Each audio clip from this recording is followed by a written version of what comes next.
आदर सम्मान अभिनंदन आभार नमस्कार देवी सज्जनों, स्वागत आप सभी का आपके अपने यूट्यूब चैनल अभिवानी में। और मेरा नाम है अभिषेक शर्मा। आज है 7 अक्टूबर 2024, दिन है सोमवार। कौन बनेगा करोड़पति 2024 सीज़न 16 का दूसरा क्विज खेलेंगे। सोनी लिव ऐप को खोल लीजिए, पार्टिसिपेट नाउ पे क्लिक करना है। ये बैनर ढूंढने के बाद चैनल पर आए हुए सभी नए सब्सक्राइबर्स का बहुत बहुत स्वागत है आपके अपने चैनल पर। धन्यवाद, आभार आपने सब्सक्राइब किया उसके लिए। तो IDFC फर्स्ट का डेली क्विज हम खेल चुके हैं, जिसको आप कल 8 अक्टूबर 2024 दिन मंगलवार को सुबह 10 बजे से पहले खेल सकते हैं, यानी कि 9:59 तक। और अभी जो है हम रेमंड का वीकली क्विज खेलेंगे 1000 पॉइंट्स के लिए। इसको आप पूरे वीक में कभी भी खेल सकते हैं। वीकली क्विज है, एक साप्ताहिक क्विज है, केवल सोमवार को आता है, पूरे सप्ताह लाइव रहता है। और पॉइंट्स के लिए प्ले अलॉन्ग करिएगा। सोनी टीवी पर रात्रि में जब शो आएगा, सोम से शुक्रवार आता है 9 से 10:30 11 तक, तो पॉइंट्स मिलेंगे आपको। ये सारे पॉइंट्स जो मिलेंगे वो आपकी रैंक बढ़ाते हैं, जो कि आपको ये सारे प्राइजेज जिता सकते हैं। और मुंबई से कॉल बुला के पहले आपको ट्रिपल फिर हॉट सीट तक पहुंचा सकते हैं। तो उसके लिए आपको जो है प्ले अलॉन्ग करना कंपलसरी मस्ट है। यदि आपकी जीके की तैयारी अच्छी है तो तभी करिएगा। और रेमंड वीकली क्विज आइकन पे क्लिक करेंगे, टाइमर स्टार्ट हो जाएगा। 1000 पॉइंट्स के लिए हम खेलते हैं। पहला प्रश्न हम सबके स्क्रीन पर ये रहा। मोबाइल जी को कोटि कोटि प्रणाम करते हुए प्रारंभ करते हैं ज्ञान के इस अद्भुत खेल को। टाइमर स्टार्ट हो गया है। पहला प्रश्न है कि निम्न में से कौन सा लावा सबमरीन ज्वालामुखियों का सामान्य विस्फोटक उत्पाद है? पाहोहो, पिलो, बेसाल्ट या आलावा? तो तकिया वाला होता है ना, तकिए को इंग्लिश में पिलो बोलते हैं, तो ये है पिलो लावा, ऑप्शन बी। इस पर टच करके सबमिट करेंगे। यदि करेक्ट होगा तो अमिताभ जी बोलते हैं करेक्ट, नहीं तो नहीं। सबमिट पे टच कर दिया है। This is the correct answer. Amitabh ji ने बोल दिया तो करेक्ट हो गया। और 100 पॉइंट्स के लिए दूसरा प्रश्न ये रहा। इसमें पूछा जा रहा है कि रूस में कितने समय क्षेत्र हैं, जिसको टाइम जोन बोलते हैं? तो ये 11 हैं, और 16 और 19 मुझे नहीं लगता है किसी देश के हैं। 6 कनाडा के हैं, भारत का 1 है, और भी कई सारी कंट्रीज़ हैं जिनके एक टाइम जोन है, लेकिन 16-24 मुझे नहीं लगता है किसी के हैं। और सबसे अधिक जो हैं वो फ्रांस के हैं 12। तो option A This is the correct answer. Yes correct answer है।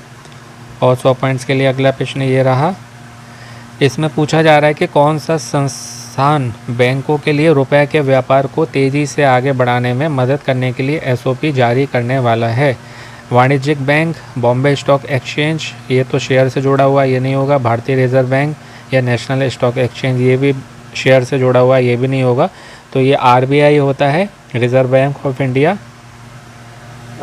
और SOP होता है standard operating procedure. This is the correct answer. SOP इसके नाम से जाना जाता है, स्टैंडर्ड ऑपरेटिंग प्रोसीजर्स, SOP। चौथा प्रश्न ये रहा। इसमें पूछ रहे हैं निम्नलिखित में से कौन मौर्य साम्राज्य की राजधानी थी? मौर्य साम्राज्य की राजधानी कौन सी थी? तो ये पाटलिपुत्र थी। और अभी पूछा जाए कहाँ पर है, पटना शहर के पास में है। वहाँ पर नदी कौन सी है? गंगा नदी है। और ये साम्राज्य जो है जो फैला हुआ था ना, वो अभी बिहार और बंगाल का रीजन आप उसको पूरा मानेंगे। This is the correct answer.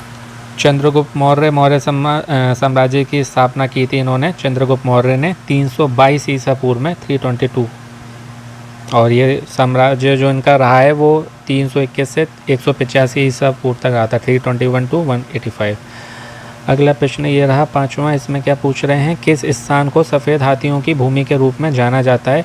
तो ये थाईलैंड होता है, मतलब थाईलैंड होगा। और कहते हैं पूरे हमारे दुनिया में 30 से 85 हाथी हैं, 30 to 50, जिसमें से 35 इनके पास में हैं। This is the correct answer. वहाँ का जो उत्तरी शहर है ना, नॉर्थ सिटी, चियांग माई नाम है उसका, चियांग माई। वहाँ पर एलिफेंट नेचर पार्क है, जहाँ पर ये हाथी आपको मिलेंगे। 35 लगभग हाथी ये वहाँ पर हैं। अगला प्रश्न है जो कि छठा प्रश्न है। इसमें क्या पूछ रहे हैं, ये सबसे बड़ा अंक पूछ रहे हैं। तो ये तो बहुत सिंपल है, बच्चों वाला प्रश्न है कि सबसे बड़ा 3 अंकों का संख्या कौन सा है? 3 अंकों की संख्या तो ये 999 होगी। हाँ, ऑप्शन डी। 7वां प्रश्न ये रहा। हिटलर ने निम्न में से किस देश को सुडेटेनलैंड छीना था? किस देश से सुडेटेनलैंड छीना था? चेकोस्लोवाकिया, पोलैंड, ऑस्ट्रिया या हंगरी? तो ये चेकोस्लोवाकिया होगा। एडोल्फ हिटलर पूरा नाम है इसका, बहुत बड़ा तानाशाह था और बहुत लोगों का इसने अंत किया, लेकिन अंत में जो है इनने खुद का ही अंत कर दिया, सुसाइड करके इन्हें खुद को ख़त्म किया था। This is the correct answer.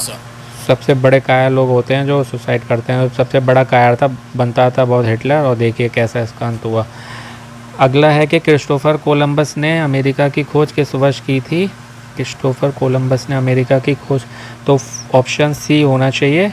ये इसने की थी 12 अक्टूबर 1492 में, 12 ऑफ अक्टूबर 1942, 12 ऑफ अक्टूबर 1492 में।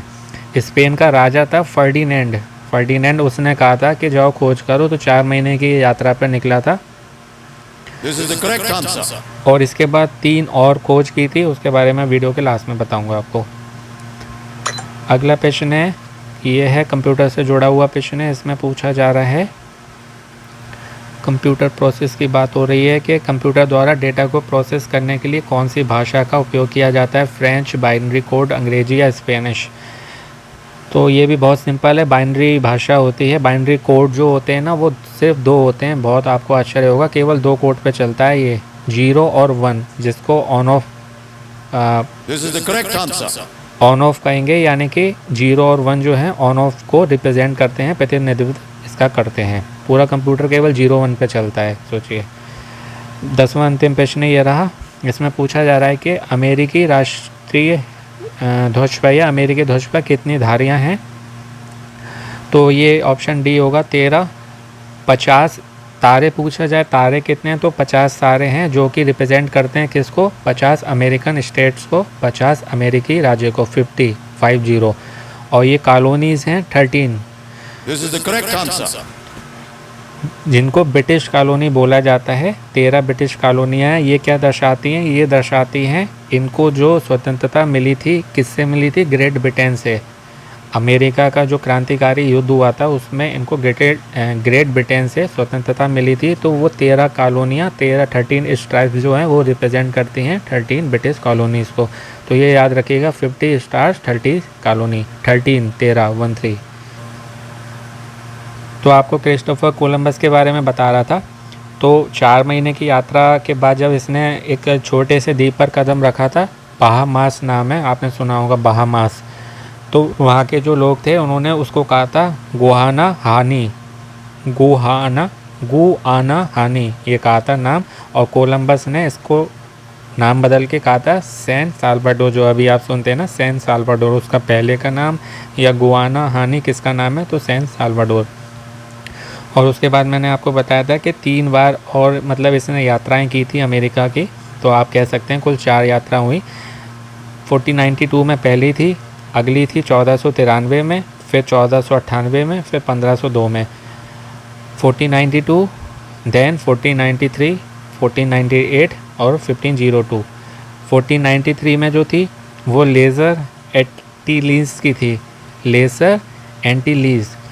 1498 की जो थी वो त्रिनिदाद की थी, त्रिनिदाद इन 1498। और उसके बाद जो थी वो थी त्रिनिदाद और दक्षिण अमेरिका के उत्तरी तट, त्रिनिदाद और दक्षिणी अमेरिका के मीन्स साउथ अमेरिका के नॉर्थ जो तट थे ना, उस पे नॉर्थ तट पर यात्रा की थी, यानी नॉर्थ रीजन साइड में 1498 में। और 1502 में जो की थी वो मध्य अमेरिका के पूर्वी तट की खोज की थी, मीन्स मिडिल अमेरिका और ईस्टर्न कोट्स।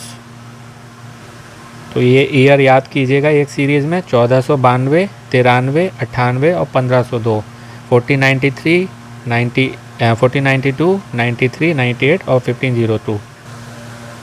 तो ये थी बात आज के रेमंड क्विज़ की, यानी कि रेमंड वीकली क्विज़ को। इसको आप कभी भी पूरे वीक में खेल सकते हैं, 1000 पॉइंट्स मिलेंगे इन क्विज़ेस में। जल्दी देर में खेलने से कोई आपका बेनिफिट लॉस नहीं है, केवल टाइम पीरियड जो होता है हर क्विज़ का, उस टाइम पीरियड में आपको खेल लेना होता है। और पॉइंट्स के लिए आपको प्ले अलॉन्ग करना है। रात्रि में शो आएगा जब 9 से 10:30, 11, और वो पॉइंट्स आपको रैंक बढ़ाएंगे, आपको प्राइज़ जिताने के चांसेस बढ़ाएंगे। और मेन सबसे बड़ी बात, मुंबई में जाके आप जो है कुछ ही मिनटों में लखपति करोड़पति बन सकते हैं अपने ज्ञान के बूते। और ये केवल एक प्राइज़ नहीं होता, ये एक अमाउंट नहीं है, वहाँ पर आप जाके नेम फेम पाते हैं, आप सेलिब्रिटी बन जाते हैं। तो यदि आप अच्छा जीवन जीना चाहते हैं, फेमस होना चाहते हैं और आप गवर्नमेंट एग्ज़ाम की तैयारी कर रहे हैं, आपको लगता है मैं जी के बहुत अच्छा है, मैं जीत सकता हूँ, तो जीत सकती हूँ, तो आपको डेफिनेटली इस शो के लिए ट्राई करना चाहिए। ये पॉपुलैरिटी आपको कहीं नहीं मिलती, केवल इन्हीं रियलिटी शोज़ में ही मिलती है। तो जीके की तैयारी करते रहें और जीके के लिए सेम क्विज़ेस मतलब सेम जीके के अदर क्विज़ेस आपको मिल जाएंगे वीडियो जो हैं चैनल पर हमारे प्लेलिस्ट में। और IDFC फर्स्ट बैंक का भी मिल जाएगा, उसको आप कल सुबह 10 बजे से पहले खेल सकते हैं। बाकी कई सारे क्विज़ेस के वीडियो हैं जो कि आपकी जीके की तैयारी तो अच्छी करेंगे, साथ ही लकी ड्रॉ में एंटर करके आप कई सारे क्विज़ेस में प्राइजेस भी जीत सकते हैं, क्योंकि वो सभी जो है क्विज़ेस के वीडियो हैं। तो डेली खेलिए, सभी क्विज़ खेलिए, अपने सभी नंबर से खेलिए और अलग अलग समय पर खेलिए, कभी सुबह दोपहर शाम रात, तो इससे जो है आपके जीतने के चांसेस बढ़ जाते हैं। तो खेलते रहें, जीते रहें, मोटिवेट रहें, पॉजिटिव रहें, अपना को ध्यान रखें, स्वस्थ रहें, मस्त रहें, पसंद रहें, सुनते रहें अभिमानी भाई अभिषेक शर्मा। आपका दिनों जीवन शुभ हो। ठीक मिलते हैं एक नए वीडियो में। All the very best and best of luck friends. नमस्ते, शुभ दिन, take care, all the best, have a good day friends.